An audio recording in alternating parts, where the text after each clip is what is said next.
மத்திய பாஜக அரசை எதிர்க்க துணிவில்லாமல் இருக்கும் கட்சி திமுக என்றும் பிரதமர் மோடியை பார்த்து முதலமைச்சர் மு.க.ஸ்டாலின் அச்சம் கொள்வதாகவும் அதிமுக பொதுச் செயலாளர் எடப்பாடி பழனிசாமி தெரிவித்துள்ளார். இன்னொன்னு பேசுறார், போற பக்கமெல்லாம் எடப்பாடி பழனிசாமி உதவாக்கரைன்னு ஒரு முதலமைச்சர் பேசுகிற பேச்சா?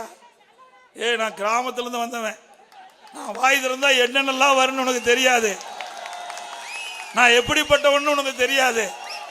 ஏதோ பழனிசாமி சிரிச்சிட்டு இருக்கான்னு நினைக்காதப்பா, கடந்த கால வரலாற்றை புரட்டி பார்த்து பேசி பழகு.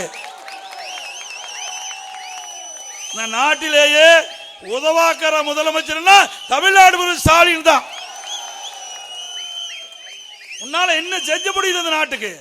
3 ஆண்டு காலம் இந்த நாட்டை குட்டிச்சவராக்குனது தான் மிச்சம். இன்னைக்கு எங்க பார்த்தாலும் போதைப் பொருள், இளைஞர்கள் மாணவர்கள் பல பேர் போதைக்கு அடிமையாகி வாழ்க்கையை சீரழிகின்ற காட்சியை பார்க்கிறோம். நாம் பெற்றெடுத்த குழந்தைகள் நம் கண்ணெதிரே இன்றைக்கு சீரழிகிறது. அப்படிப்பட்ட நிலைமைக்கு யார் காரணம்? இந்த அரசாங்கம் தான் காரணம். போதைப் பொருள் விற்பனை யாரும் இல்லை பாரு, கூட இருக்கிறார் யாரு? போதைப் பொருள் கடத்தல், போதைப் பொருள் கடத்தல், போதைப் பொருள் கடத்தல் மன்னன் கை குலுக்கி ஏதோ வாங்கிட்டு இருக்காரு. என்ன வாங்குறான்னு தெரியல.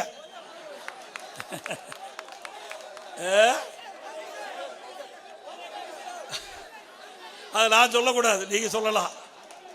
நாகரிகிறது நான் சொல்லக்கூடாது, அவர் சொல்லலாம்.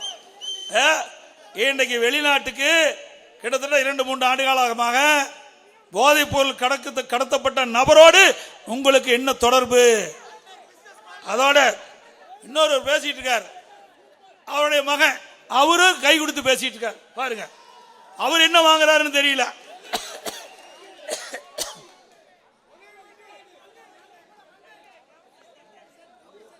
பாருங்க, போதைப் பொருள் கடத்த நபரோடு திரு ஸ்டாலினுக்கு என்ன தொடர்பு, உதயநிதிக்கு என்ன தொடர்பு? இதை கேட்டா உடனே கோபம் வருது, ஏதோ பேசுறாங்க. திரு ஸ்டாலின் அவர்களே, நிச்சயமா அனைத்து இந்திய அண்ணா திராவிட முன்னேற்ற கழக அரசு 2026 அமையும். இதற்கெல்லாம் பதில் சொல்லி ஆக வேண்டும். செய்திகளை உள்ளது உள்ளபடி தெரிந்து கொள்ள ரெஃப்ளெக்ட் நியூஸை சப்ஸ்கிரைப் பண்ணுங்க.